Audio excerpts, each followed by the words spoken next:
Hello दोस्तों, मैं प्रियंका निगम आपका एक बार फिर से स्वागत करती हूँ आपके अपने यूट्यूब चैनल थियो ग्रो पे। जैसा कि मैंने आपको अपनी पिछली वीडियो में बताया ही था कि आज का हमारा टॉपिक है goods and services.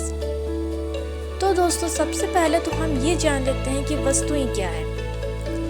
According to section 2 sub section 52 of GST act, every kind of movable property मतलब दोस्तों प्रत्येक प्रकार की ऐसी कोई भी वस्तु जिसको एक स्थान से दूसरे स्थान आसानी से लाया व ले जाया जा सकता है वस्तु कहलाती है। लेकिन इसमें मुद्रा शास्त्रीय मूल्य की कोई भी मुद्रा शामिल नहीं होती है। मुद्रा शास्त्रीय मूल्य वाली मुद्रा को ऐसे समझ लीजिए दोस्तों कि किसी भी प्रकार की मुद्रा जैसे कि रुपए, पैसों को वस्तुओं के अंतर्गत शामिल नहीं किया जाता है। अब इसको सरल शब्दों में समझते हैं। वस्तुएं एक प्रकार से भौतिक उत्पाद होती हैं जिसका एक भौतिक स्वरूप होता है और जिनको हम छू सकते हैं, जैसे कि कपड़े हो गए, आपके खाने का सामान हो गया। इसके साथ ही इसका आदान प्रदान भी किया जा सकता है सेलर और परचेजर के बीच में। यहाँ पे दोस्तों आदान प्रदान से मतलब खरीदना और बेचना है। अब दोस्तों हम आते हैं सेवाओं पर कि सेवाएं क्या है।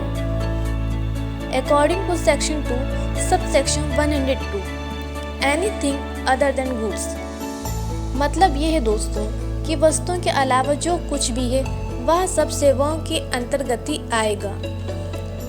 वस्तुओं के अपोजिट सेवाओं का कोई भौतिक रूप तो नहीं होता है, बल्कि एक व्यक्ति द्वारा दूसरे व्यक्ति के लिए किए गए कार्यों को ही सेवाएं कहा जाता है। जैसे कि डॉक्टर का ट्रीटमेंट हो गया, या जब कोई टीचर अपने स्टूडेंट्स को पढ़ाता है तो वह भी सर्विस के अंतर्गत ही आता है। अब दोस्तों हम ये भी देख लेते हैं कि गुड्स में क्या इंक्लूड है और क्या एक्सक्लूड है।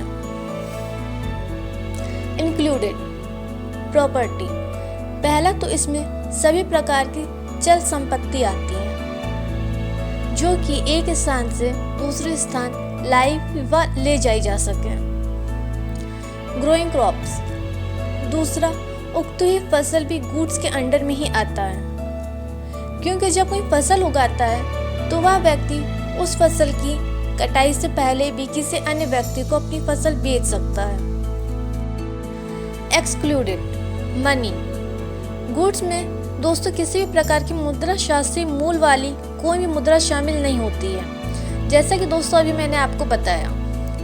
सिक्योरिटीज, दूसरा आता है दोस्तों सिक्योरिटीज, जैसे कि शेयरों की बिक्री, खरीद, debenture, derivative bond, script, mutual fund, अधिकार या प्रतिभूतियों में ब्याज। ये सब भी दोस्तों गुड्स के अंडर में नहीं आएंगे। यहाँ एक बात ध्यान देने वाली और है कि जब हम बैंक में पैसा जमा करते हैं या निकालते हैं तो वहाँ पे हम GST का भुगतान नहीं करते हैं। अब जैसे कि हम ये सब जानते हैं कि GST से पहले बहुत से टैक्स थे। अब हम ये भी देख लेते हैं कि हमारे कौन कौन से टैक्स GST के आने के बाद रिमूव हुए हैं। इनमें है वैट, CST, एक्साइज ड्यूटी। ये सारे टैक्स मर्ज होके GST में कन्वर्ट हो गए हैं। ये सारे टैक्स आज कुछ 5-6 आइटम में आज भी चार्ज होते हैं, लेकिन मोस्टली ये चार्ज नहीं होते हैं। इसमें इंटरटेनमेंट टैक्स इंटरटेनमेंट पे चार्ज होता था, जैसे कि मूवी हो गई, पर इंटरटेनमेंट टैक्स लगता तो था जो कि अब नहीं लगता है। इन सब की जगह GST ने ले ली है। अब ध्यान देने वाली बात यह है दोस्तों कि इनमें कस्टम ड्यूटी आज भी है, इनकम टैक्स आज भी है और इसके साथ साथ TDS भी आज की डेट में चार्ज होता है। ये सब GST में मर्ज नहीं हुए हैं। अब आते हैं दोस्तों GST में कौन कौन सी चीज़ें एक्सक्लूडेड हैं। इनमें तो सबसे पहले आता है हमारा इलेक्ट्रिसिटी। आपके घर में जो इलेक्ट्रिसिटी बिल आता है ना, उसमें आप कभी भी चेक कर लीजिएगा, उसमें कभी भी GST चार्ज नहीं हुआ होगा। दूसरा है प्रॉपर्टी टैक्स और स्टैम्प ड्यूटी, इस पर भी GST नहीं लगता है। जब आप प्रॉपर्टी परचेस करते हो ना तो वहाँ पर GST नहीं चार्ज किया जाता है। Basic custom duty, alcohol, petroleum crude, high speed diesel, motor speed जिसको हम पेट्रोल के नाम से भी जानते हैं दोस्तों, उस पर भी जीएसटी नहीं लगता है। Natural gas, aviation turbine fuel, इन सभी भी जीएसटी नहीं लगता है। तो दोस्तों आज का हमारा टॉपिक यहीं पे ख़त्म होता है। उम्मीद करती हूँ कि आपको गुड्स और सर्विसेज अच्छे से समझ आया होगा।